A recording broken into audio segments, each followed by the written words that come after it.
In the summer of '64, the Beatles released their third and most popular album yet, A Hard Day's Night, taking the world by storm and solidifying the band as icons within the realms of popular music. If you need somebody to love, just look into my eyes. But as time passed, they grew increasingly distanced from the once popular image of themselves, along with everything that once exemplified them. The young personas, the mop tops and the youthful love songs all began to fade. And this transitionary period truly began the subsequent year upon their release of Rubber Soul.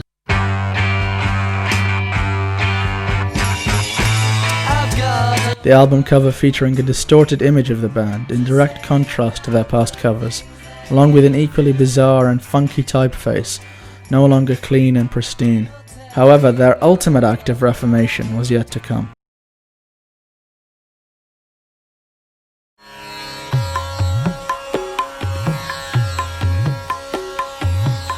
In 1967, at the height of the Summer of Love, the Beatles released Sgt Pepper's Lonely Hearts Club Band, the album fashioning one of the most iconic covers in popular music, with the Beatles featured as their alter ego Sgt Pepper's Band in bright colours and full regalia, and behind them stood in black and white the array of popular cultural figures which defined their work. In Sgt Pepper's, the Beatles show their self-awareness of their positions as cultural icons within the realms of art, as they stand before the collage of their own influences, from Carl Jung to Bob Dylan, from Lewis Carroll to Marlon Brando, and this wide range of figures depicted on the cover express the vast stretch of influence that past artistic works have on the future, and the mixing of the various echelons of culture challenge all those who look upon it. We see the Beatles as they once were, and the truth that art is a constant cycle of creation, destruction and reformation. The Beatles defined the epoch in which they worked, and by the decade's turn left with a bang and ascended to their positions within the history of art and popular culture, to the back of their album cover, to then influence generation upon generation.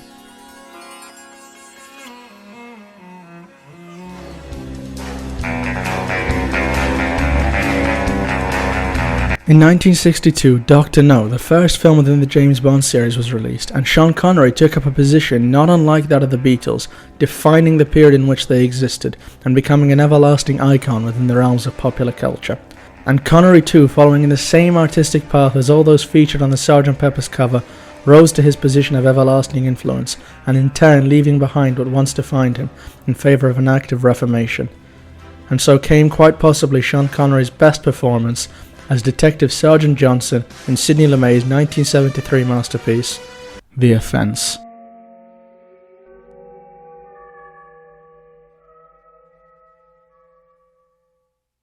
James Bond is long since dead, and Connery killed him.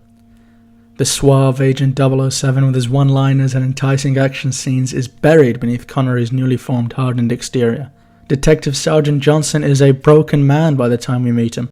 20 years on the force has had a detrimental effect on his own psyche and his life on a broader scale, the consequences seeping into every facet of his life, from his private thoughts to his marital relationship, and the images that circulate the recesses of his mind plague him day and night, and that cure which he so yearns for seems just out of reach. Lumet opens the film with what could be the most significant moment in the detective's life, what everything from his past is built up to, yet not quite whole, a painting not entirely painted. We see a canvas filled with paint, but missing the crucial core which lies obstructed. The essence of the piece is yet to be revealed, and what occurs within this brief painting seems entirely foreign to us. Something's occurred which everyone seems to know something about, except us, and our eyes dash around the screen and our mind scatters as this bizarre event takes place, which seems to hold an immense weight and power, yet to us is just a piece in a confusing puzzle, yet to be imbued with meaning. We then cut to the beginning of the story proper. A child molester is on the loose in this small England town, and the police are at their wits' end in a failing attempt to capture him. Without any direct exposition, we begin to understand Connery's character, as his anger becomes our anger in this frustrating hunt for the criminal. Wasted time keeping them out here. Those lads wouldn't know Christmas from Pancake Bloody Tuesday. Well, maybe it frightens him, knowing we're here, knowing we're watching. Oh, we've got him so frightened. Bloody paralytic. This is where one of the core parts of the film is established, and that's the merging of the audience with the protagonist, and that's crucial to connecting with this work to its fullest degree. Though at this stage, that merging isn't yet complete, as our vision extends beyond the eyes of the sergeant. We witness what he doesn't, what appears to be the criminal walking off with a young girl from the nearby school, and disappearing into the distance. The film then moves into a great search through the town and the nearby forest as day turns to night, and at night's darkest, the sergeant finds himself alone, looking down on the young victim. And it's as if he can feel the crime at this moment, and this bizarre connection between the murderer and himself is established here. Ginny, go on. I'm all right. You're all right. No, Ginny, please, no.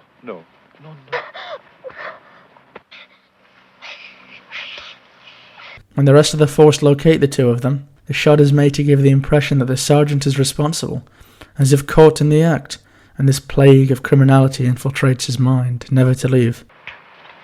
Make away, men. What is it? What's the matter? Baxter, a drunk man on the streets, is picked up for questioning later that evening, but reveals nothing. Is it him? I don't know. It could be. Seems like it is. Bloody Cameron. Have you got to go? He's saying nothing. He just barely told us his name. Who is he? Kenneth Baxter. The sergeant enters the interrogation room, remaining for a short while on the fringe of the scene, until the questioning officers decide to leave the room, and terror shoots into Baxter's eyes as he catches a glimpse of the sergeant in the corner. Lumet cuts between their faces, establishing this primal connection of predator and prey. I've told you I haven't refused. I've answered your questions. You won't listen. And from this moment onwards, the truth is no longer as it seems, distorted and pulled apart, as Lumet begins to lie to us, cutting out key portions of the story without our knowledge, as everyone's perception begins to narrow. Is it him? 60-40 is my bet, Frank. 100%. What do you say? That seems likely. That's him. Come on, Jolly, you can't know. You can't be certain. I bloody know. You sad, sorry little man. The sergeant expresses an extreme certainty in Baxter being their man, and this envelops the entire questioning. We get, unbeknownst to us, a fragmented interrogation, which builds in tension until this violent outburst. It's all right, Sergeant Hill.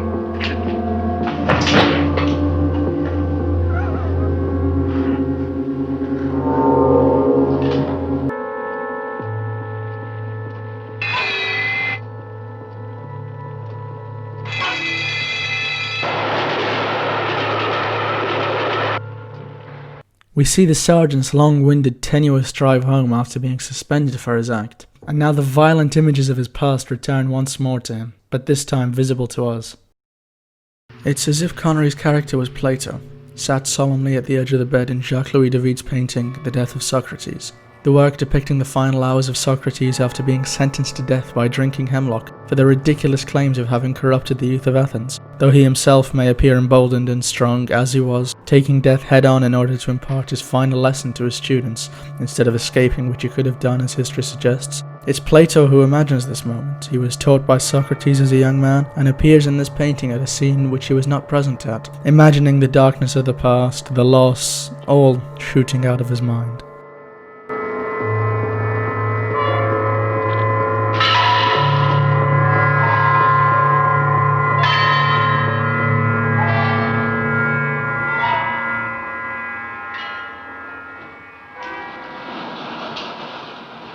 And as we arrive home, we begin to get a fuller exploration of his psyche. His marriage is long past the honeymoon stage, and his anger floods down onto his wife in another failed attempt to seek help and understanding. If you could put your hands into my mind, hold it, make it stop, tell it, stop.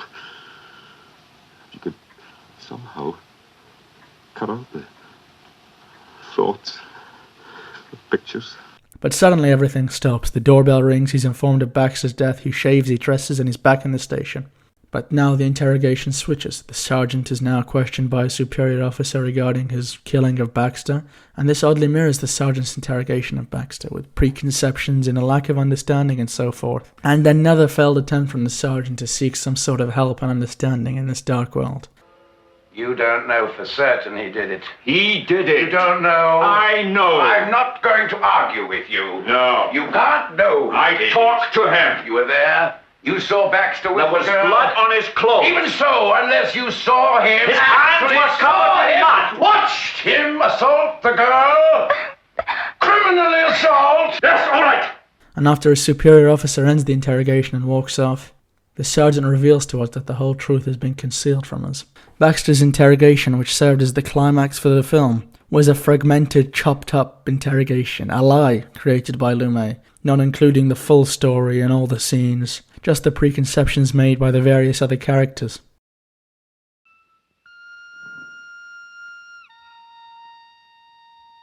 I didn't tell him.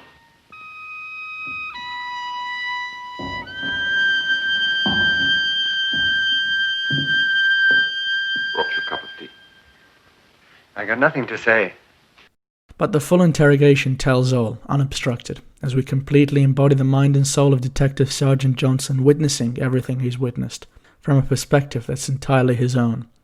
Tell me about your wife. No. What sort of woman is she? I won't discuss my wife. Bastard, is she? It's got nothing to do with this. Sends you off to bed with a good book? With you.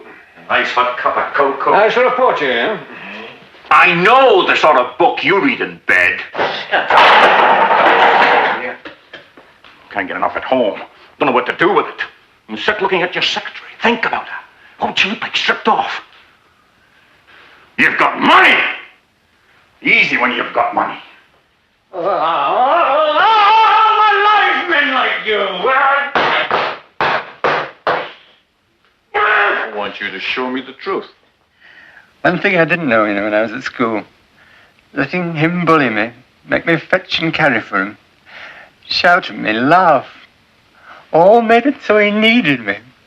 I'm still making him pay for every single thing I give him. Every drop of sweat, every tear, every breath, and he still doesn't know. What am I laughing at? You're pathetic! I'll pull your head off your shoulders. I'll break your legs in half. Funny bloody man. I love you, too. Young lad can get hurt playing silly games like that.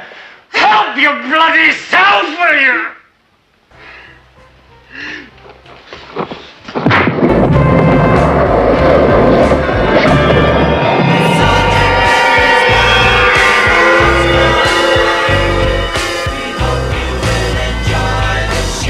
And as we return back to the Beatles' cover of Sgt. Pepper's Lonely Hearts Club Band, we witness a group of artists who come to an understanding of the nature of art itself as they take from thinkers old and new and contemporary artists and from their past selves and construct an entirely new existence based off what came before.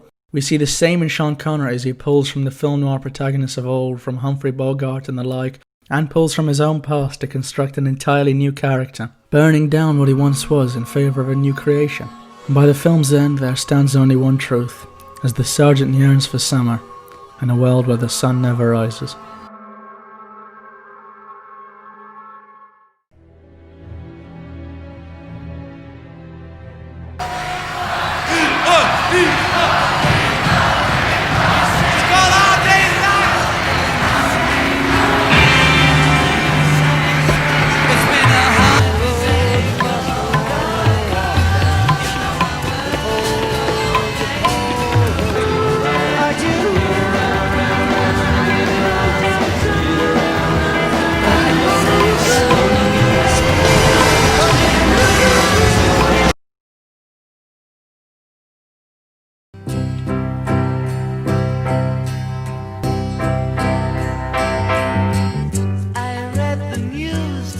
Welcome to 2021 everyone, thank you so much for watching this video. There's going to be so many more of these throughout the year hopefully.